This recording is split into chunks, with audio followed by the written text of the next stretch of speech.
Hi, everyone. We're back with another week of exciting rehearsals. This week, we're talking all about Baton Twirling National Championships and plenty of other twirling news. We'll also find out what made Trish say. Their style's never really been my thing, but I will tell you this. I'm starting to come around on them. And why Ashley said. Okay, that is literally nothing in comparison to twirler costumes. Nothing. If they only knew. All this and more, so get out on the field, and we'll see you back on the sidelines for this week's episode of On A Waterbreak. 8 off the mat and go. Welcome to On A Waterbreak, the podcast where we talk everything marching arts. Everyone, bring it in. It's time for a water break. Welcome to another episode of Season 2 On A Waterbreak, the podcast where we talk about everything you and your friends are talking about at rehearsal on a water break. I'm Nicole Younger. We're here in this exciting rehearsal. This week, I'm just got back from my small stint with the Academy. I feel like I haven't done this in a really long time, so if I look uncomfortable, it's because I am uncomfortable. But thank you. But also, I'm ready to jump back into this and jump into the world of twirling. I have a bunch of questions. Before we get into that, though, let's see who's on the sidelines this week. Ashley? Hey, how's it going? Hey. It's also been a long time since I've been on. It's been probably a month, maybe more. Right. So I'm really excited to be back on too. Oh, Team Nat got back together. Well, not all of us, but yes. It's good to see your face again, though. That's really good. Yeah. Oh my gosh. And then Trish, hello. Hello. You have been the woman about On A Waterbreak. You think? I think so. How have you been? Good. Seeing a lot of drum corps shows, I'm sure. Just a lot of all age in open class. I haven't seen a lot of world class in person yet, but I've been keeping up on Flow. Stayed up late and watched Flow last night. Boy, that was exciting. That was a big night on Flow. Well, this is going to be kind of different from what we've had before, Ashley. So since the show is about everything twirling and all things twirling, we have some very special guests with us. First, I would like to introduce Kim Jones. And then we have Marissa Pierce. You guys can always do a little wave or something too, because we put this on YouTube. Since a majority of this is Ashley's expertise too, I'm just going to let you know, we're going to give it to her in a moment.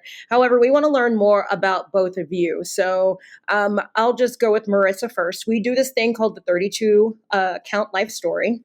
I know we've already talked about this. I hope you're ready to go. We'll make faces when you get down to the time. But when we're ready, 32 counts, 8 off the mat, and then you're in.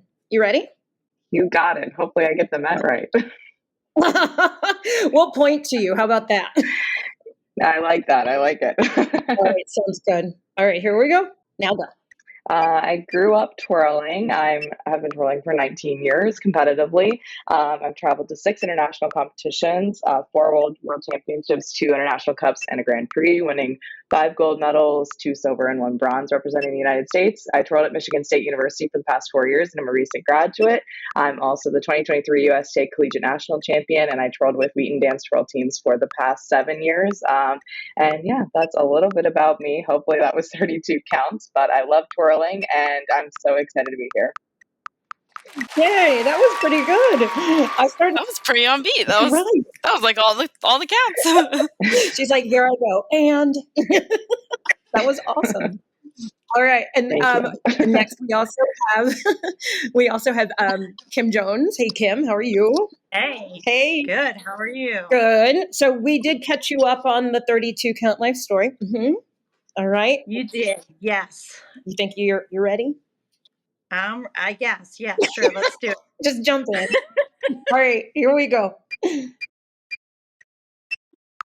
All right, 32 counts. I was born. I started twirling at the age of 7. I dibble-dabbled into team twirling as well as solo twirling. I then switched over to color guard. I marched drum corps. I started having lots of babies who then also started twirling and doing drum corps. And I'm back in the twirling world now with my youngest child who is twirling. So I'm hoping I can bring a little bit of like ex-twirler, now parent to the twirling world of what's happening. And yeah, let's do it.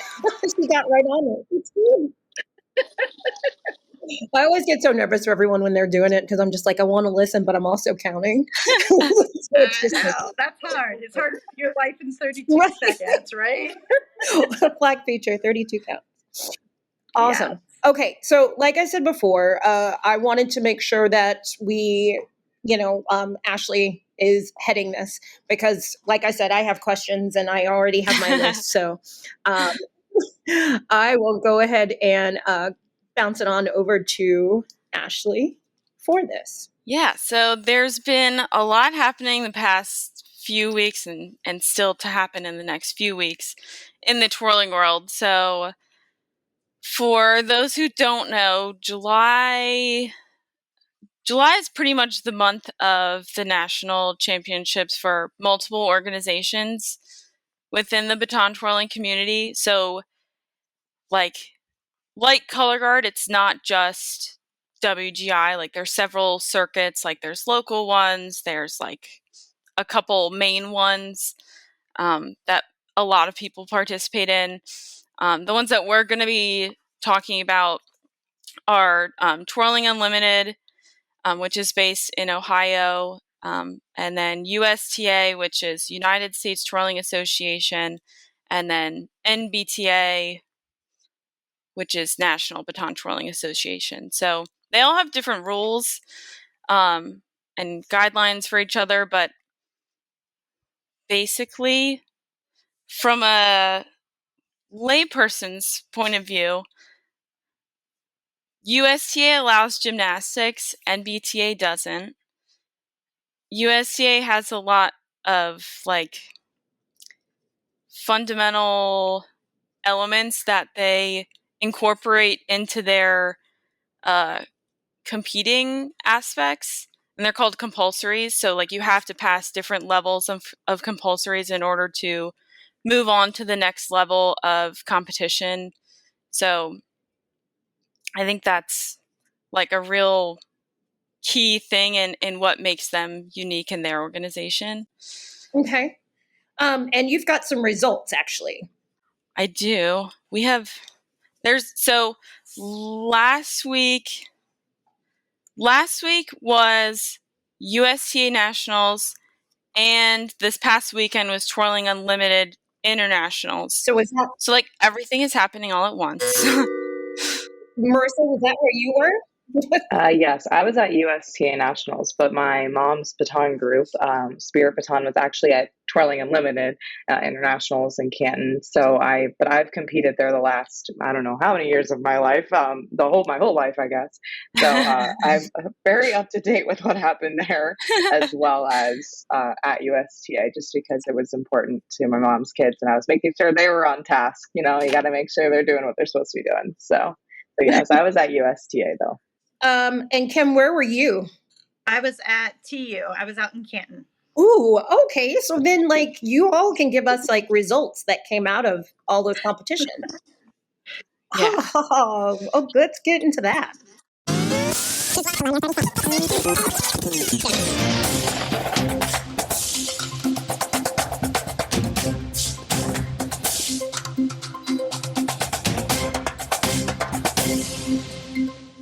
All right, so let's get into the results of all of those competitions that happened. I guess whoever would like to go first. Actually, Kim, let's go with you. Let's see how Twirling Unlimited did.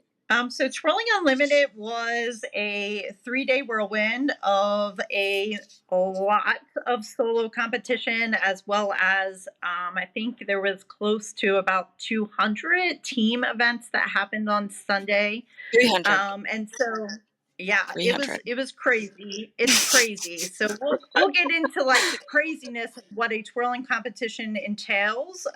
Probably a little later in the conversation. So my youngest daughter, I was there as a parent with my youngest daughter competing. She did some group stuff as well as solos and duet events.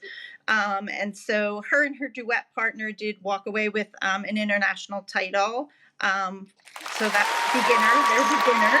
So yes, they did very well. Her team also was senior champions for their twirl team. So yeah, it was a successful weekend. She enjoyed herself. I enjoyed myself. I enjoyed watching all the different things. It is crazy though. If you've never experienced a twirling competition, you have to at least go to one once in your life. It is something that you will sit there and wonder how anyone gets to where they need to be in the right time. It is crazy. And Ashley and Marissa probably both can, talk through that. But it definitely is something that you will never see in any other like sporting event or competition. Yeah. The way that they divide the lanes, you've got to figure out, who's going when. It is quite the circus. Yeah. So like especially at nationals, there's always like different rooms at the venue that's hosting different competitions or different events of the competition. So at TU, there were 3 rooms that were holding events going on. The main convention center had 15 individual lanes going at one point. So 15 judges, the tables are placed in the middle of the floor. And this is the same with every other nationals. NBTA, there's like I don't know, like 6 different rooms with things going on. The lanes are placed in the middle of the room, and the judges sit in the middle of the room. The twirlers are on both sides of the floor, and there's another room where things are happening as well. So like there's just so many things going on. And especially at TU, like there's a lineup posted of what events are happening on which lane and like maybe a rough timeline of what time that they're going to happen, but not everything is always going to work out perfectly as a contest director might think it would work. But can I just interrupt for just a second? Because you said, I'm picking up on some things, but 15 judges, and you have someone twirling for each judge. So there's only one judge that's like giving a number for each person when they're going, right? Typically for individual events, there's usually one judge, unless it's like a championship or like a grand national event or a pageant event, then there might be 2. So when they play music, how does that work? I mean, if you've got 15 people spinning, like, twirling. So the individuals, there isn't, so there's different events that happen. So we'll start. Well, we don't have to go deeper into this. We're just going to get, but know that that's one of my questions. Let's just say by the end of the day, like John Philip Sousa March is ingrained in your brain. It just goes and goes and goes forever. Stars and Stripes forever and ever and ever and ever and ever. Okay. We'll come back to this then. I'm sorry. Go ahead with your results. Yeah. So we'll just do like a quick rundown of what the main individual results were at TU. So there was the Miss TU Majorettes, which is the pageant that they have there, which involves the individual music event, which is where you perform to your own choice of music on the full floor. You can use one baton or multiple with other novelty and props if you'd like. And then there's also the solo portion, which is just one baton in one lane. And then there's modeling and interview as well.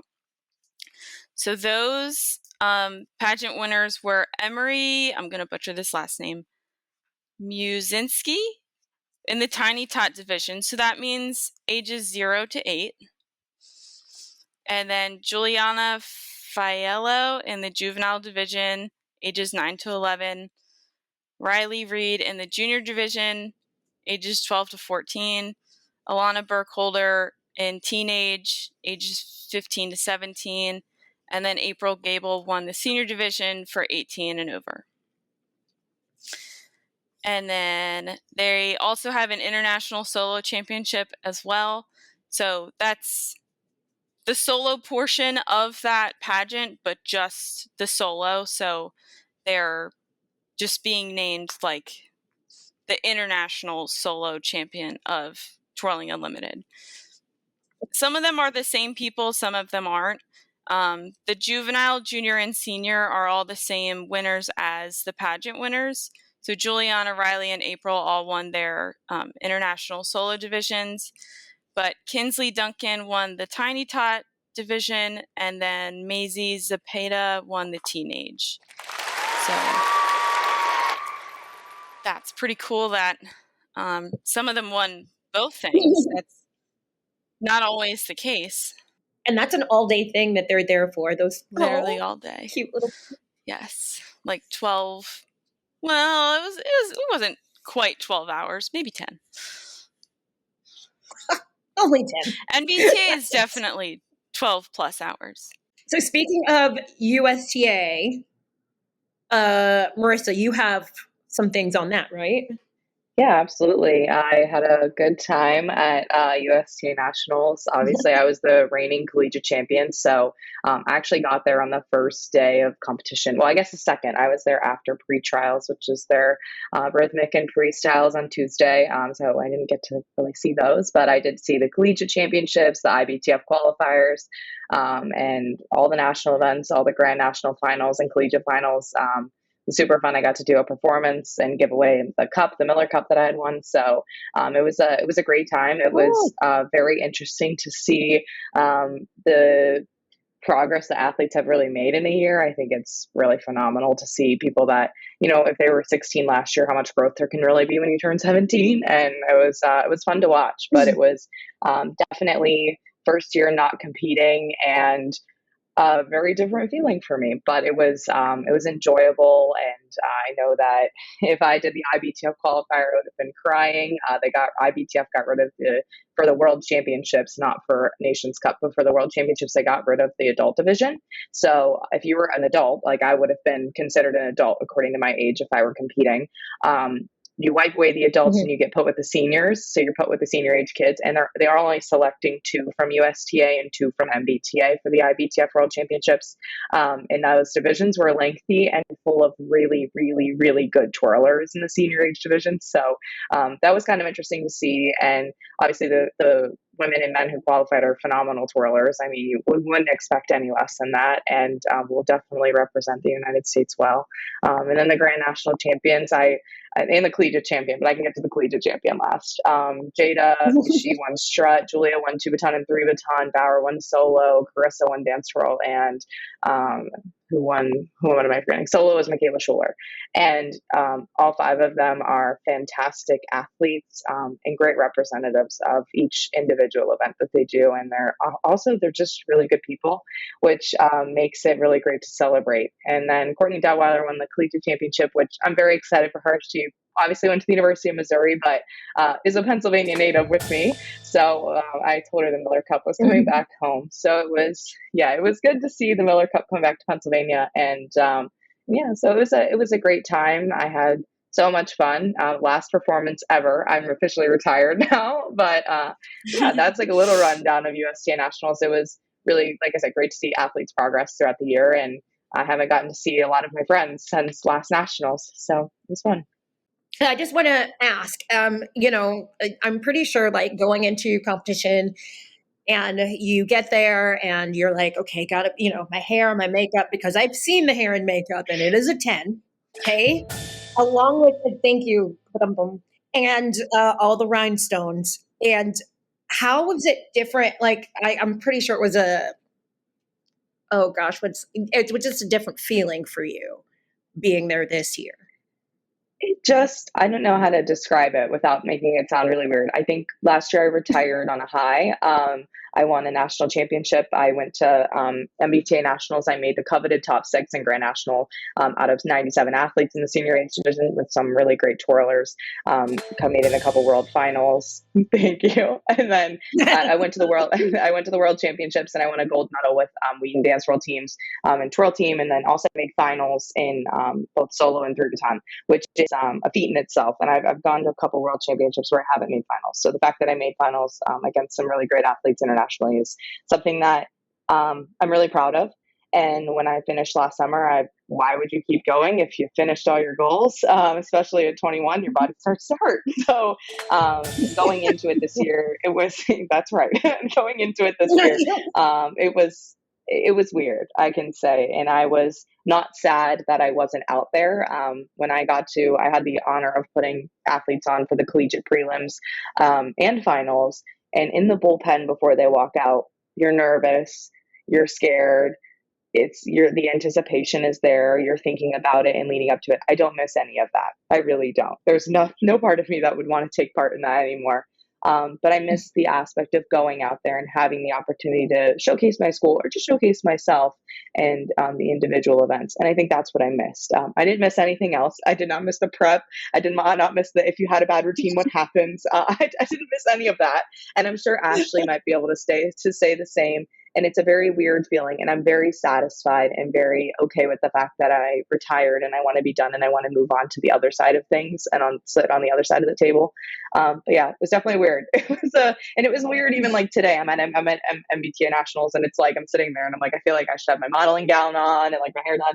And obviously I don't. And I'm just sitting there like, this is really odd. You're like, what am I supposed to do right now? Yeah, exactly. But it's a very rewarding experience, though, knowing that I had the opportunity to do that and watching a lot of the younger kids come and be able to compete and to really showcase who they are. It's seeing that those younger ones start to really rise to the occasion and things like that. It's rewarding to know that that's maybe what I looked like back in the day and where I am now, and watching them come to this and start to grow up and move on to the next phase of their life. It makes me feel old, but but I'm really not that old relative. But it's a great experience. Just a little sad right now. Aww. Well, that is so good to hear, though, because now I'm putting the two things together. As Kim, you already know, like I come from a world of color guard and drum corps. So hearing the twirling side of it, I'm like, okay, because I know that they can go hand in hand, but we're just not too sure. I do have tons of questions to ask and more to get into, but right now we're going to go to a commercial.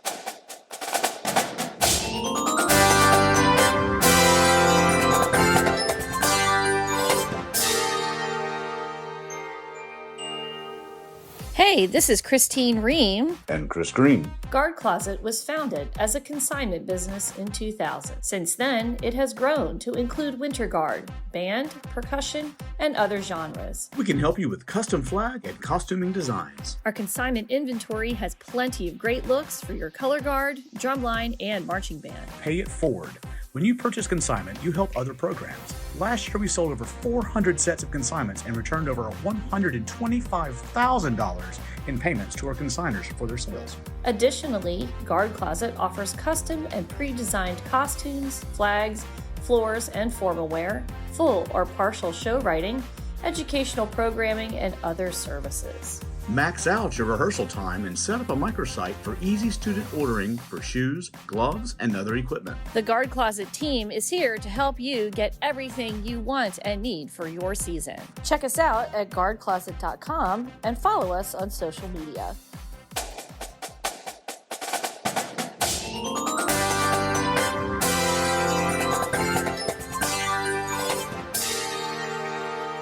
Okay, so we're back and we're still on the sidelines with our amazing twirling team. And we wanted to dive deeper into championships. So Ashley, why don't you give us all like a brief tutorial, tell us what's going on. And you said there's actually 2 organizations, right? Yeah, so USTA happened last week and NBTA is happening the week that we are recording this. So it started Monday the 15th and it goes to Friday the 19th. So that will have been over by the time that this is released and aired.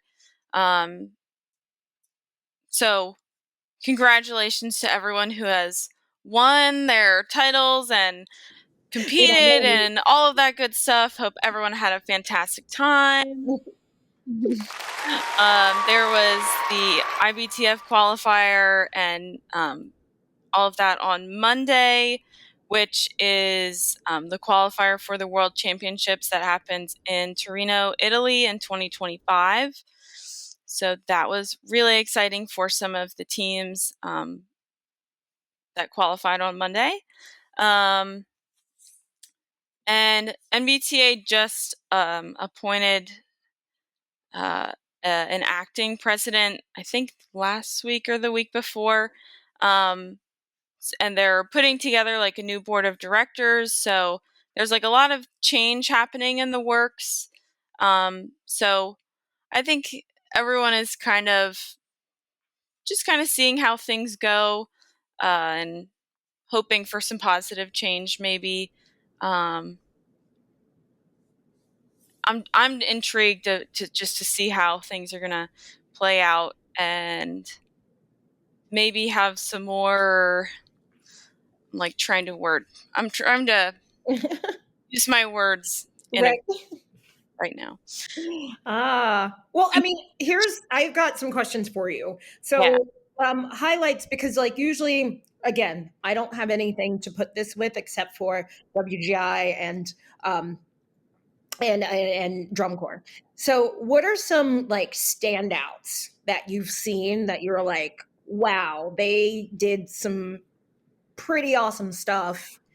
And that is a remembering performance, like awesome. Like from this past week or so? Yeah, from all the nationals that have been going on so far. Okay.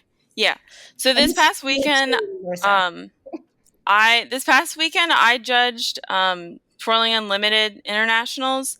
So I think I judged, I don't know. I judged so many things. I can't even keep track of what it was. But I watched I think it was Miss TU Solo 18 plus or something like that. But I watched Amelia Adams Solo. I think she's from Pennsylvania. Is that right? Okay, yes. She goes to, oh God, I know the letters, GVSU. Grand Valley State. Something. Grand Valley. I'm like, for some reason I was thinking governor. I was like, that's definitely not it. But she's the featured twirler there, and I don't really know what I was expecting when I watched her solo, but I was freaking blown away. She did some kind of like neck throw where she put the baton behind her neck and it went up and around, and she did a double illusion under it. And I was like, what? Like normally that's, I don't know, maybe you do like a one spin or something. And no, she freaking did a double illusion. I was not expecting it at all. Wow. But like the amount of difficulty that she had in her routine was just insane, and I was blown away the entire time. And she had a beautiful smile on her face the entire time as well. I believe that sometimes we'll probably see something like that maybe at WGI next year. Maybe. I don't know. Right? We should not. I don't know, because I mean, I feel like WGI is sorely missing Amachi. I mean, when Amachi was around, anytime that we've taken groups to WGI and get the kids back on the bus, who's your favorite? Amachi. And it's so interesting because, they're, outside the norm of what we usually see. We don't usually see batons in Winter Guard and, stuff like that. But, it just brings such another dimension, and it's just so exciting. And, are you guys familiar with them at all? I mean, I know they're from Japan, but I mean, as famous as they are to us in the color guard world, is that whole what's going on over there you know, are you guys aware? Like, are you guys, you know, is that as popular in your neck of the woods as it is in ours, or are you familiar with them? I know about Amachi. Marissa, do you? No, I don't, but I do know Okay. that the Japanese in twirling are some of the best twirlers. So I can tell So you that it's it's probably correlated. I'm sure. exactly that, not I'm even sure. correlated. They are like Yeah. literally Team Japan put them into color guard, and like it's people that do color guard from Japan, but it's also like Team Japan in Baton twirling, and you put Yeah. them with those people that do color guard, and that's it. Yes. Yes. No, I heard it's that once upon a time they had like the first and second best in the world Yes. with them. That's crazy. Yes. yes, they're very I'm good. gonna They're butcher very, his very name. talented. Kazuke Kumada. Is that how you say his first name? Yeah. Yeah. Yeah. He was there in. Well, I went to WGI and saw them in 2017. And I was like, oh, wait, I know that guy. I've seen him on YouTube. Yeah, he's phenomenal. I mean, he's one of Yes. the only people to get a perfect score multiple times at the World Championship. So he is what you would call expert. Yeah, and he still teaches and coaches and everything like that. He really is. He is one of the best, no doubt about that. Yeah. Well, speaking on like international things, Marissa, tell us a little bit more about like the international twirling circuit. Is that what you call them? Yeah, Circuit? it's it's ever changing and evolving. IBTF is not something that's extremely new. They started putting on Grand Prix back in 2015. That was in Canada. So IBTF is something that's now taking over with the World Championships, Nations Cup, the Freestyle Championships. It's a great thing for athletes. I had such a great experience in England last year competing in the World Championships, and it really opens the door to other countries and seeing how they train and what their athletes are doing. And obviously great competition always, right? It's always good having new people come in and you competing against, but opens your doors to new things artistically and new things like, oh, I've never seen that before. I'm going to go home and do that with my kids. Or, whether that's it could be what you're watching is a very elite level team, but what they're actually doing is things that you could give back to the beginner or intermediate kids. It's really, a lot of the time, some of those teams have content restrictions, things like that. It's very different than anything that you've really ever seen. But I really love that aspect of it. But, I think that Team USA and Team Japan are usually the ones that are up there, and then you'll get a sprinkle of France and Norway and all of those teams. It just depends, honestly, on who's in the know and who's in the crowd and who's really good. I know that this year Ali Duda dominated my division, and obviously she's from the U.S. She wasn't someone people are going to beat in solo. She just really is a talented person. And obviously she's one of my teammates, so I could talk about her. And Ashley knows her very well too and grew up with her. So, I was like, she did what is it, On A Waterbreak and Rhinestones? That's Allie's sister, Lexi. Oh my God. They're sisters. Yes. And Lexi dominated for a very long time. Savannah Miller dominated. But then you come in and the Japanese really bring the perspective of what we're doing is where we need to elevate to. And I think the USA did dominate in a couple events. A lot of the newer group events that IBTF was experiencing. So majorette groups, twirling course, things like that. Not necessarily maybe like a dance twirl, because Japan has always done that. And obviously they're very good and they're very artistic with it and they're very talented people. But really more like a twirl team where it's it's honestly a lot like a band where you're marching on step and you're constantly moving and there's really no stopping, and for all 3 minutes you're going left, right. And it's to Gloria, and it's a very different thing. And although it's essentially the same thing and you're twirling, and if you guys were watching it, you'd be like, I see no difference here. Like, what? This looks the same to me. It just looks like you're playing the same track over again and you're twirling to it. It's very two different things. And that's something like Japan and other countries, honestly, if you weren't in an MBTA environment, it really brings that element of MBTA into it. And so those are the things that like they've never seen before. So it was really cool. Actually, I was on the twirl team that won the world championships, obviously with Wheaton.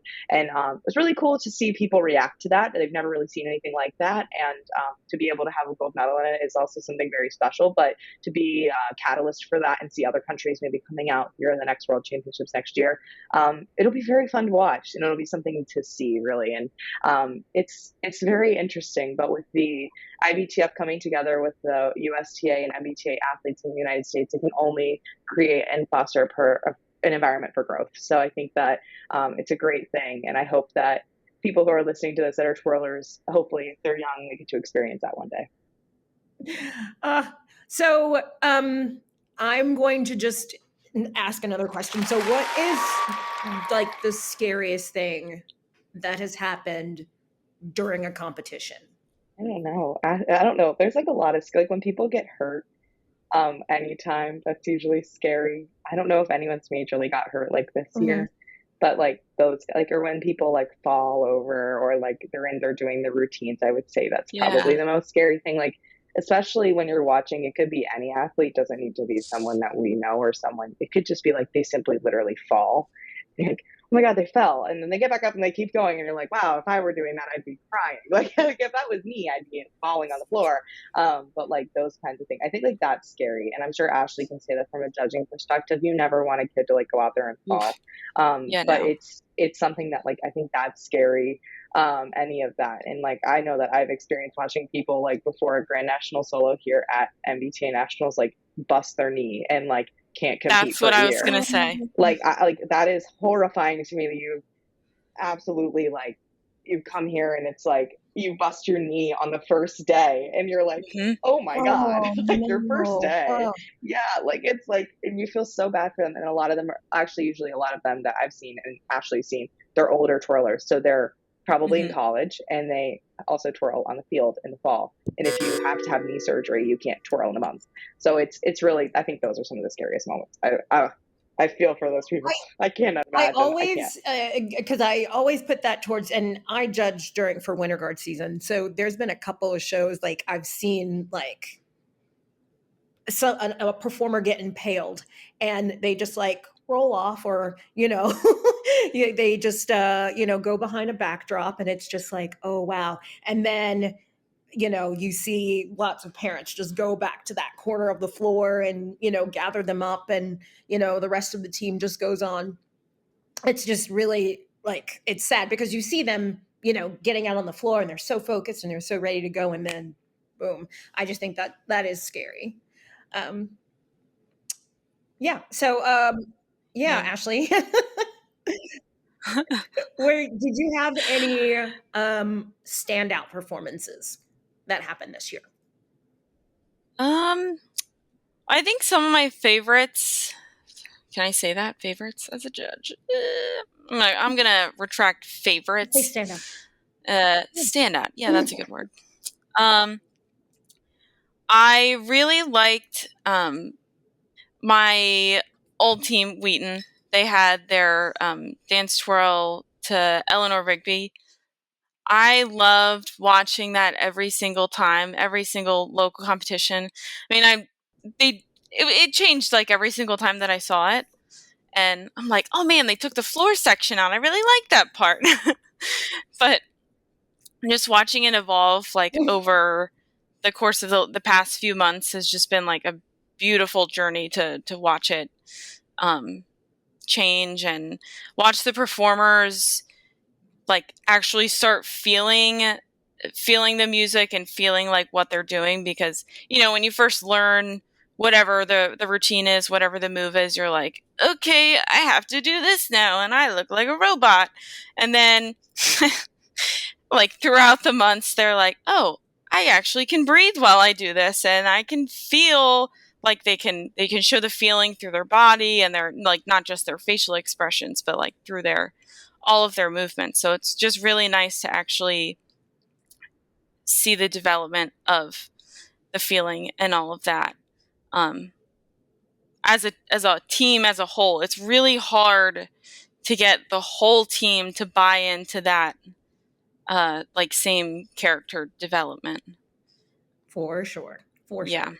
And then, totally applies to the color guard world. Yeah. And then as far as individuals, I feel like what I remember the most are like freestyles and rhythmics. I really loved Sterling Buzz's rhythmic to Fallen by Alicia Keys. It's so good. She's like so sassy and just like, I think she's, I don't know, 15 or something. But yeah, you'll have to look it up, and maybe there's a video somewhere, but maybe her mom will share it. I don't know. Definitely. We'll see. But she just has so much emotion put into it, and like the baton hits on like all of the right notes and all of the musical cues, which sidetrack. I feel like baton choreographers don't hit like the musical cues as often as they should. Oh, like musicality and writing. Yeah. I'd have to watch more to find out. I only watched that one. Was it a perfect score, the 99 that you showed me? The 10, yeah. Oh yeah. I sent Savannah Miller's perfect solo to them like last week. Yeah. Ridiculous, but very good. Yes. What about you, Marissa? I think there were probably two that I could talk about that were I have a team routine and actually a collegiate routine. And the first one I'll talk about is Arian Hay. She was from the University of Cincinnati, and her collegiate routine was so amazing. I don't even know how to like talk about it without being like gushing over her, but she just a phenomenal twirler. And I believe her, I'm not sure if they posted the video on Facebook, but I'm going to tell her mom she should, because it was that good. And it was just so entertaining, and to see her be able to represent UC's band, which I have like an elaborate name that I can't remember the name of, but I can see the letters in my head. But to see her represent them and like to really get into it was just so much fun watching her. And then I would say for team routines, I can't agree more with Ashley in the way that team routines really do evolve over time. And I've heard really great things about Revolutions from California. They're a USTA, mainly USTA team.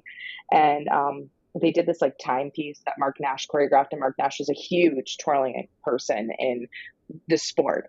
He was a world champion, multi-time national champion. Like, he's amazing. His choreography is phenomenal. Like, he's just, he's all over YouTube. You can find him on YouTube too. And I know he had a hand in choreographing some of the Revolution stuff because his daughters are on the team, and they just were phenomenal. Like, it was just like you just said, musicality and how you can hit the beat, and they would do things where they would go down and up, and it would go right to the music, and they would look like they would look right through their eyebrows, like right in the judge's eyes, and it just hit. Like, it would be like, whoa, I love that. Or it was just so amazing. I don't even know. I can gush about it, but they were so good, and the team working together, like the intricacy of the team, it was just, it was phenomenal. I give them praise. They were amazing. I think those are my two standout performances. How about you, Kim? Can you think of any standout performances that you want to share with us? Sure, absolutely. I think I'm going to go broad overview, right? Just because the athleticism from like the top twirlers are just phenomenal. The amount of skill that they have, just the tricks that they're being asked to do, it just is amazing, over the top, whirlwind. I would also agree with Marissa. Anything that Mark Nash puts together is just extremely lyrical. It is musical. I actually know him. We marched together with the Blue Devils way back when. Yeah, so super nice guy. And yes, everything that he has created, it just is, to watch it brings it to life. The musicality and just his creativity has been amazing. The performances are always over the top and just something wonderful to see. So appreciate it. Well, I'm glad we got all of those from you all, your highlights. We are going to go to a commercial, and then we'll be right back.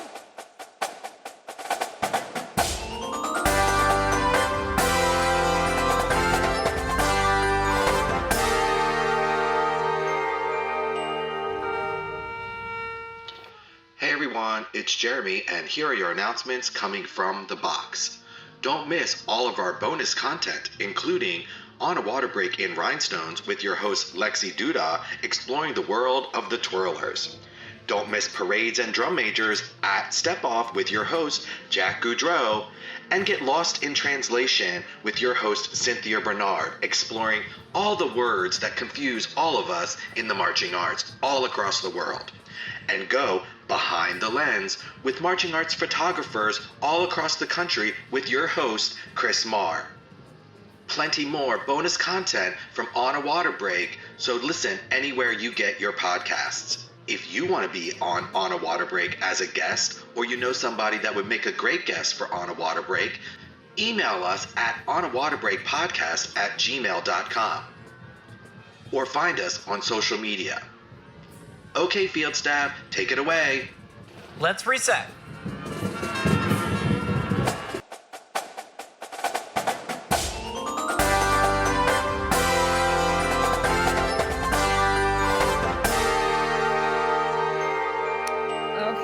Now it is time for what we like to call What Are We Doing? I know that we've already talked to Marissa and Kimberly about what this is. So this is going to be What Are We Doing Twirling Edition. I don't know if I can really say anything about this, but maybe I will, because maybe it won't be something that you know about already. So, what are we doing?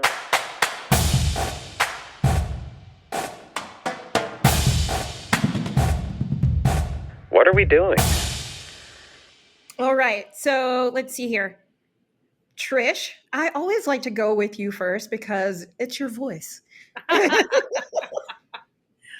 your voice. I feel like I should be What Are We Doing myself, because I feel like there's this whole world that you guys are exposing me to tonight that I just don't know enough about. So what am I doing not getting more involved in twirling? I mean, it's just every, I've just been like so captivated by your comments tonight that I've just been really sucked in, and I've been like, how do I not know about this? I mean, all I know is Amachi, you know what I mean? And like, so what am I doing not following twirling? Awesome. Ashley. Yes. My What Are We Doing? So we've been talking about having nationals has been like back to back to back to back, like within the organization. So luckily this year they're all like within the same state, sort of. Well, 2 of them are in Ohio, one's in Indiana. So they're kind of close. But so like they're back to back to back, but what are we doing having them so back to back? Like the mental load, the physical load, the financial capacity that it is putting on like the parents. And then after all of the nationals, there's the world championships for rhythmic and freestyle that's happening in Sweden, literally 3 weeks after nationals is over. So like it's not even done after this. People can't even get a break after nationals. No, not at all. I can tell you, speaking from experience, I mean, there's some kids that started competing last Wednesday or last Tuesday. There are kids that started competing last Tuesday and have competed for 8 days straight or 7 days straight. And when I say competed, I mean like hair back, makeup on, you're in the zone, like it's not screw around time. And then, they're going 10 days or 11 days in a row. And then they have that 2 week, a lot of them who are doing that have that 2 week break and then have to go compete at Worlds. And that's just a lot. So I can say kudos to the coaches for keeping the positive environment around those kids, because that, when you're dealing with teenagers, it can get exactly how you would think it would get when you have teenagers. So kudos to the coaches and the parents and the kids who are doing it. Like watching them makes me tired, so I can't even imagine living that life. I really hope that at some point maybe they're not all like jam-packed together. Is it a record?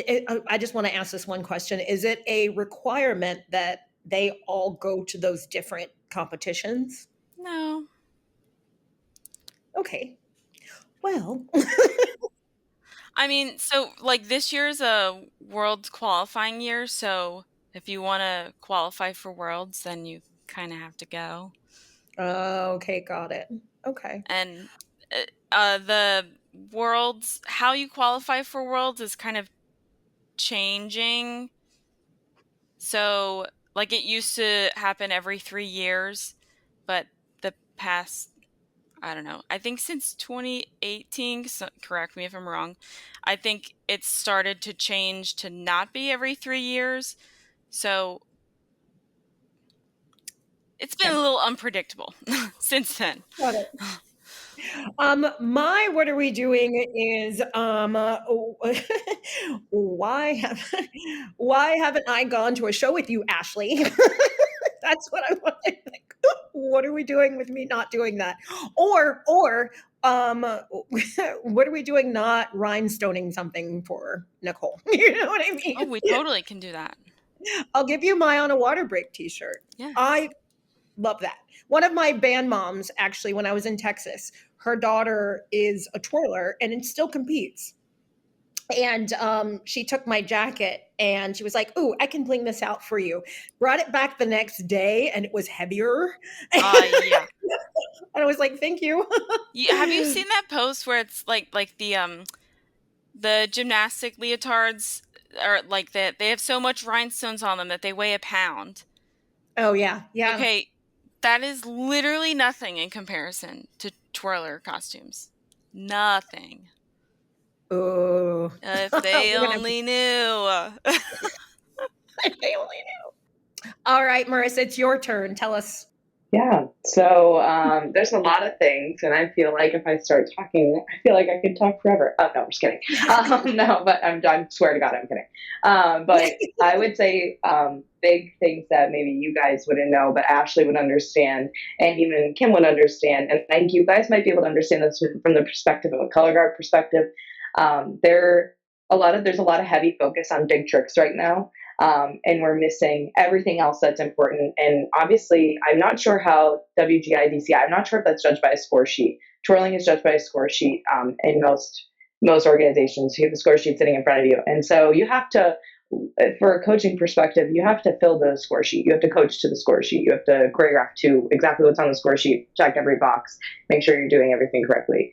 And there's a lot of emphasis on big tricks and trying to just do these like wild tricks you see on the internet. And a lot of people post and are like, "Oh my God, I just caught, whatever, a triple or a quad or whatever." But there's a lack of emphasis on the smaller things like your rolls, your low contact, like your low flips, things that are below your head.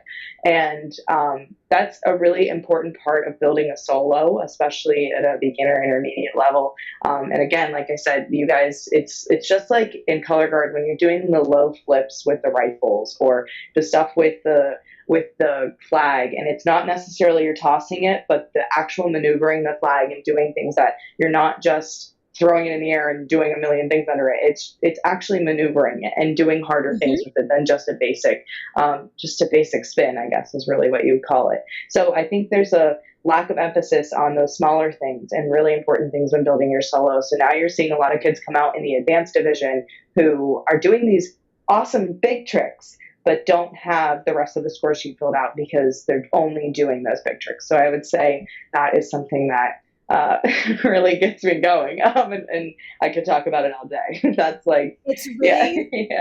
It's funny that you say that because that could not be any closer to relevancy in the color guard community as well. Like, so, I feel your pain there.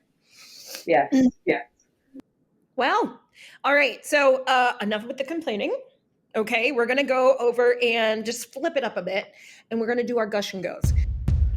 Great job, everyone. Set your equipment down. Gush and go. You can gush and go about anything that's going on great in your life that you want to just let people know about. It doesn't have to be twirling related or color guard related. It can just be, hey, this is something that's great that's going on right now. All right. So, you know what? I'll start. I just got back from being on tour with the Academy. And had a great time. I did not think that I would actually want to stay longer, but when I got home, I was like, oh, I miss these kids so much. It was very, very hot. I definitely, I'm not kidding you when I say I got sunburned. I actually got sunburned. My shoulders are still peeling, but I loved my time. I really loved my time there. So, let's see. Trish. I'll stay in the drum corps genre. I stayed up last night and watched DCI Broken Arrow, and it was incredible. It was so great. I look at everything from a color guard and visual perspective. I wish I could, do the more of like the music analysis, but it's not really my thing.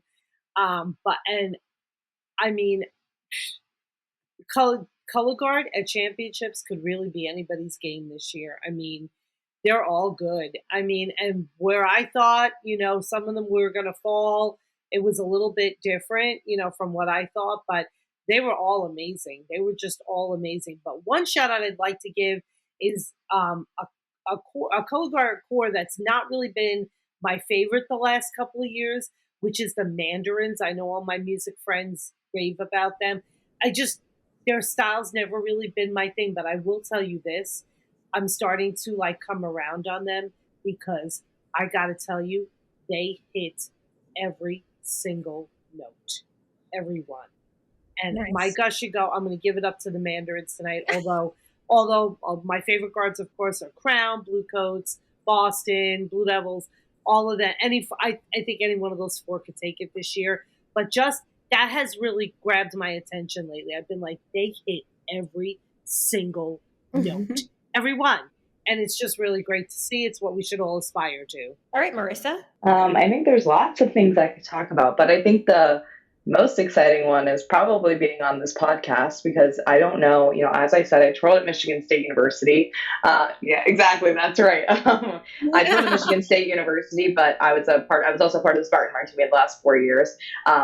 And a lot of my friends are in DCI and the WGI. I have a really good friend, the featured twirler's significant others. He's a trumpet in the Carolina Crown Band. I have a friend in the Boston who's in the color guard. He's phenomenal. And it's so fun listening to you guys talk about these things because I hear about it. And just like you don't understand twirling, I don't understand what you're talking about. I do to an extent, a very small sliver of your world. And it's so exciting hearing about what you guys talk about and the fact that I'm like, I know these things and I'm listening to you and I feel like, oh my God, I feel like I understand what you're talking about. And it's very much the same. So it definitely, it's a really interesting thing. And actually, fun fact, the one Michigan State featured twirler, Riley, actually did Michigan State's color guard state of the art and went to Dayton and did all of that this year. So it's very exciting. There's crossover. So yes, but I would say that's my Gush and Go. And I love watching band. Marching band has been a part of my life for the last 22 years. My mom was a majorette advisor. So I've been at marching band practice for a very long time. And I love marching band. And I don't know how much you guys know about the Spartan Marching Band, but I could talk about them for days. It's an all brass band and they're phenomenal instrumentalists and color guard. And I can tell you that the color guard at MSU, I have no idea what they're doing. But man, do they look beautiful. I'm always watching them. I'm like, y'all are so good. Like, I could not do what you're doing. So I give props to them. But it's so fun hearing you guys talk about it. And I get to see a lot of these DCI crossovers practicing in the winter and stuff. And I'm like, so what are you guys doing over the summer? And then they talk about every day we compete and we sleep in gyms. And I'm like, that sounds like something interesting. But then watching all their progress at the end of the season in August, I love watching those videos. And it really I'm like, oh my, y'all are so talented. So it's so fun hearing you guys. It's so fun hearing you guys talk about it. Because like I said, that's this, I only know this much and you guys know this much. And I'm sure it's the same vice versa with twirling. So it's so fun. It's so fun. I love listening to it. I'd say that's my Gush and Go. Awesome. Ashley, tell us something about your Gush and Go. Yeah, so mine is going to be about judging this past weekend. So I only have been a judge for, I don't know, maybe a year and a half tops. Yeah. So I'm still just a baby. So I have just been trying to figure out my style of judging, if that's a thing you would say. So obviously it's going to be subjective, but shouldn't be, like everyone's going to have their own opinions, whatever. But I have made it my personal goal to be as positive as I can be and like uplifting, because I mean, it's different. Like for individual events, these kids actually get handed the score sheet when they get their award or when they go up to the awards table, they get their trophy, whatever. Like they read those comments. It doesn't get handed to their coach. It doesn't get handed to director or anything like that. Like they see exactly what you write. They see exactly what the score is. So it's like a really personal experience for them. And when you're twirling in front of the judge, you're like 6 to 10 feet away from them, maybe. So, it's like it can be a really vulnerable and personal experience for the twirler and the judge. So like you really have to make a personal connection with them. So I've been trying to make really positive feedback while also giving like constructive criticism. But like just the way that I'm giving my feedback has just been, I don't know, just really positive. But I've had a lot of people, yes. Really good. I've had a lot of people come up to me and like thank me for my comments, and they're like, wow, you made my kid's day. Like this was just so nice the way that you worded this. And so that's just really made me feel really grateful and humble to have the opportunity and the privilege, truly a privilege, to sit on the other side of the table and give back to the sport that gave me literally everything. My life, actually. Like, literally. Okay, Kim, what's your gush and go? Awesome. Hey, so Ashley, I want to give you confirmation that yes to your judging style. Ashley has actually judged my daughter, and my daughter's feedback same. Love twirling for you when you were sitting on the other side of the table. So keep up the good work and kudos to you. So yeah, super excited to see people, with the positivity on the other side of the table. I could gush and go about a million things as well. I'm actually getting on a plane to go to Louisiana tomorrow for my stepdaughter's wedding. She's getting married this weekend, so super excited about that. And I guess like to keep it back and kick it back into the drum corps world, I marched in the Crossmen before I marched in the Blue Devils, and I'm actually participating in the Crossmen Alumni Drum Corps this summer. Yay! Yeah, so I will be bringing my body back to the field to perform in Indy. So super excited about that. Looking forward to it. We've got some camps coming up to finish learning the show. So although I say I'm super excited, I'm super old now too. So I'm hoping it doesn't kill me. One of our other hosts, Jackie, just did the Blue Stars alumni drum corps. So I always think that's awesome. That's a quick way for me to be like, that's my friend. Right? So, yes. So if you're in Indy, hey, come and cheer. Come and cheer. Hey, it's called Gush and Go, not Gush and Stay. Let's go. Oh, wow. This has been fun. I want to thank everyone for a great rehearsal this week. I want to say thanks to our hosts, Trish and Ashley. And also thank you to our guest clinicians, Kim Jones and Marissa Pierce. Please tell the folks who are listening where we can find you on social media, Marissa. You can find me on like every platform ever. No, I'm just kidding. You can find me on Instagram at mpierce11, on Facebook at Marissa Pierce, and I'm also on TikTok if you want to go watch some twirling videos. I'm P Spirit Girl 1. So go watch some twirling video. Yeah, exactly. Maybe I'll get some famous TikToks going. No, I'm just kidding. But yeah, that's where you can catch me on socials, and go give me a follow or friend request me on Facebook. Always posting about twirling. So awesome. And Kim, where can we find you? Same, Facebook or Instagram, Kim Jones. Okay, that's easy. Yep. All right, cool. All right. So one more thing, just don't forget that we have a YouTube channel now, and that has many of our interviews. coming out as full video edition. So go and subscribe so you don't miss any of those. And before you close out this podcast and your listening app, go and subscribe. You want to leave a review and share this with your friend. Follow us on social media at On A Waterbreak, and we'll see you at the next rehearsal on A Waterbreak. Go practice. The On A Waterbreak podcast was produced by Jeremy Williams and Christine Reams. The intro and outro music was produced by Josh Lyda. To learn more, visit lydamusic.com. And until next time, thanks for tuning in.